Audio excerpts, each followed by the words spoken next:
नमस्कार, मैं Kaushik Dubey. News watch में आपका स्वागत है। दोस्तों, फिल्में समाज में बदलाव का एक बड़ा जरिया रही हैं। फिल्मों के माध्यम से समाज में व्याप्त बुराइयों, तमाम प्रकार की कुरीतियों और अंधविश्वासों पर समय समय पर कुठाराघात किया जाता रहा है और फिल्में क्षेत्रीय, भाषाई और धार्मिक बंधनों से परे जाकर समाज में एकता, सहिष्णुता और राष्ट्रीयता का संदेश देती आ रही हैं। लेकिन क्या हो अगर यही फिल्में समाज में बदलाव लाने की जगह पे समाज को कुंठित करने लग जाए, समाज में भ्रामक और तथ्यहीन बातों को फैलाने लग जाए। दोस्तों, ऐसा लगता है कि फिल्में फूहड़ता, नंगापन, भ्रामकता और हिंदू भावनाओं को भड़काने का एक जरिया मात्र बनकर रह गई हैं। ऐसा लगता है मानो एक अंधा रेस चल रहा हो हिंदू भावनाओं को भड़काने का, कभी फिल्मों के डायलॉग्स के द्वारा, कभी फिल्मों के नाम के द्वारा, कभी फिल्मों में कुछ बाकायदा हिंदू विरोधी दृश्यों को डालकर। दोस्तों, हम बात करने वाले हैं एक रिसेंट में ओटीटी प्लेटफॉर्म पर रिलीज हुए नयनतारा और जयसंपत स्टारर एक फिल्म की, जो कि नेटफ्लिक्स पर रिलीज हुई थी अभी हाल में, Annapoorani the goddess of food की।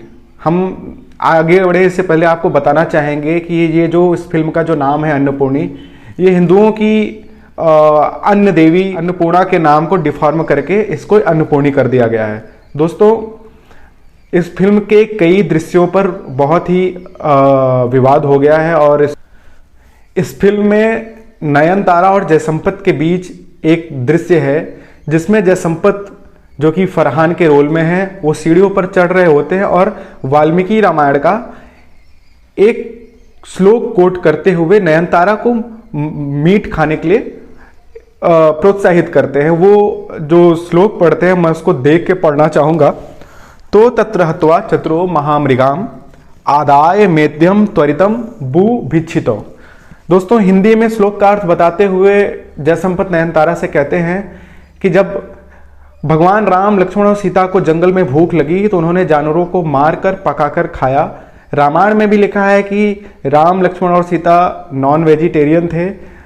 राम तो विष्णु के ही अवतार थे ना, ऐसा जयसंपत नयनतारा से पूछते हुए कहते हैं। दोस्तों, आदमी अगर इस फिल्म को देखने जाएगा तो उसके दिमाग में क्या आएगा, इस फिल्म के द्वारा क्या मैसेज दिया जा रहा है, उसके दिमाग में ये आएगा कि अगर वाल्मीकि रामायण के हवाले से ये बात कही जा रही है कि भगवान राम, लक्ष्मण और सीता मांस का भक्षण करते थे, तो सही ही होगा, ये आम आदमी ऐसा मान लेगा और ये चीजें एक नरेटिव सेट कर देती हैं। ठीक है, आम आदमी इतना एनालिसिस नहीं करता कि क्या भ्रामक है, क्या सही है, क्या गलत है। वो बस देखा और उसको यथास्थिति में ग्रहण कर लेता है। वाल्मीकि रामायण के जिन दो लाइनों का उल्लेख करके भगवान राम को और माता सीता और लक्ष्मण जी को मांसाहारी साबित करने का प्रयास किया गया है, वो दोनों लाइनें आधी अधूरी, तथ्यहीन, भ्रामक और पूरी तरीके से तोड़ मरोड़ कर पेश की गई हुई हैं। गीता प्रेस गोरखपुर द्वारा प्रकाशित वाल्मीकि रामायण के प्रथम खंड के 52वें सर्ग के श्लोक संख्या 102 में लिखा हुआ है, मैं आपको पढ़कर बताना चाहूंगा कोट टू कोट। तो तत्र हत्वा चतुरो महामृगाम वराह मृष्यम पृषतम महारुरुम आदाय मेद्यम त्वरितम भू भिक्षितो वासाय काले ययर्तु वनस्पतिम। जिसके हिंदी अनुवाद में लिखा हुआ है, वहां उन दोनों भाइयों ने मृगया विनोद के लिए वराह, ऋष्य, पृषत व महारुरु इन 4 मृगों पर बाणों से प्रहार किया। तत्पश्चात जब उन्हें भूख लगी तब पवित्र कन्न फूल आदि लेकर सायकाल के समय ठहरने के लिए सीता जी के साथ एक वृक्ष के नीचे चले गए। मैं श्लोक का मोटा मोटा अर्थ आपको बता देता हूं कि जब भगवान राम और लक्ष्मण को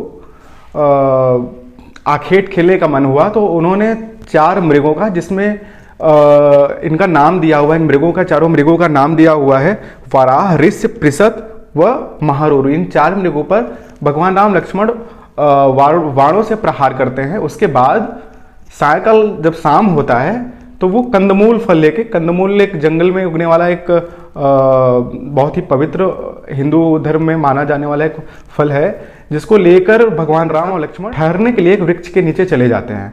ये इस श्लोक का पूरा भावार्थ है। अन्नपूर्णी वालों ने यहीं पे खेल कर दिया। फिल्म के स्क्रिप्ट राइटर, डायरेक्टर और प्रोड्यूसर ने जानबूझकर और एक नरेटिव बिल्ड करने के लिए और अपना एक विशेष प्रोपेगेंडा चलाने के लिए दलित संत व रामायण के रचयिता महर्षि वाल्मीकि के अधूरा और गलत तरीके से पेश किया गया है। आधा अधूरा, गलत और जानबूझकर मैं क्यों कह रहा हूं, क्योंकि फिल्म के स्क्रिप्ट राइटर और डायरेक्टर ने जहां से भी श्लोक को उठाया होगा, ये श्लोक अपने पूर्ण रूप में होगा।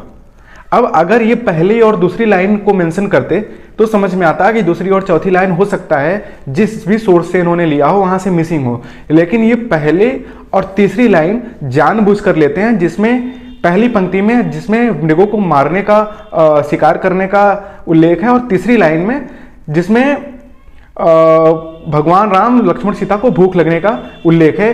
पहली और तीसरी लाइन का उल्लेख किया जाता है, दूसरी और चौथी लाइन को जानबूझकर और एक नैरेटिव बिल्ड करने के लिए, एक प्रोपेगेंडा चलाने के लिए ड्रॉप कर दिया जाता है। फिल्म का दूसरा दृश्य है जिसको लेकर बहुत विवाद हुआ, जिसमें एक हिंदू पुजारन की लड़की बिरयानी बनाने से पहले, उसके घर में कोई गेस्ट आता है, हिंदू पुजारन की लड़की बिरयानी बनाने से पहले नमाज अदा करती है। जब गेस्ट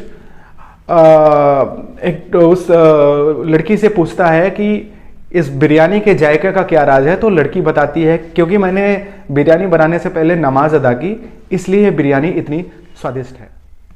ऐसा लगता है कि बॉलीवुड, माफ करिएगा, उर्दू के इन डायरेक्टर प्रोड्यूसर्स को हिंदू विरोधी भावनाओं सामग्रियों को बनाने और हिंदुओं की भावनाओं को ठेस पहुंचाने का एक कॉन्ट्रैक्ट मिल गया हो कहीं से और उस पे ये काम कर रहे हो।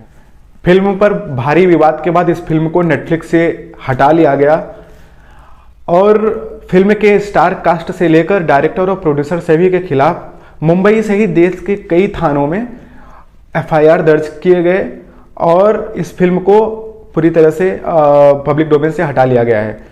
लेकिन फिल्म और राजनीतिक गलियारों में एक तबका ऐसा भी है जो चाहता है, ये जानते हुए कि इस फिल्म में गलत और तथ्यहीन और हिंदू विरोधी बातें दिखाई गई हैं, वो चाहता है कि फिर से इस फिल्म को रिलीज किया जाए, ये फिल्म फिर से पब्लिक डोमेन में अवेलेबल हो जाए। एक बात समझ से परे है कि इन लोगों को हिंदू संस्कृति, हिंदू त्योहारों और हिंदुओं की देवी देवताओं से इतनी नफरत क्यों है और ये आखिर चाहते क्या हैं। इन उर्दू वालों की इतनी हिम्मत नहीं कि ये खतना, हलाला, ट्रिपल तलाक, मुताह जैसी प्रथाओं पर और चर्च और पादरियों पर और ईसाई मिशनरियों के अवैध कन्वर्जन पर फिल्म बना सके। इनकी इतनी हिम्मत नहीं है क्योंकि इनको पता है कि अगर ये ऐसा करेंगे तो इनको अपने गर्दन से हाथ धोना पड़ेगा। तो सबसे सॉफ्ट टारगेट जो है वो हिंदू है।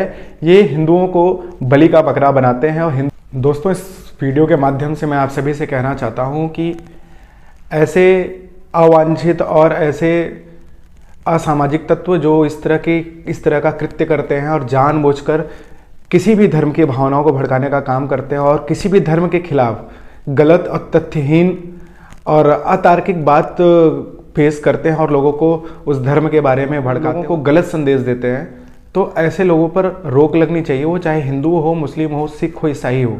बात तर्क और तथ्य पर होनी चाहिए, ना कि भ्रामक, झूठ और गलत बातें फैलाकर।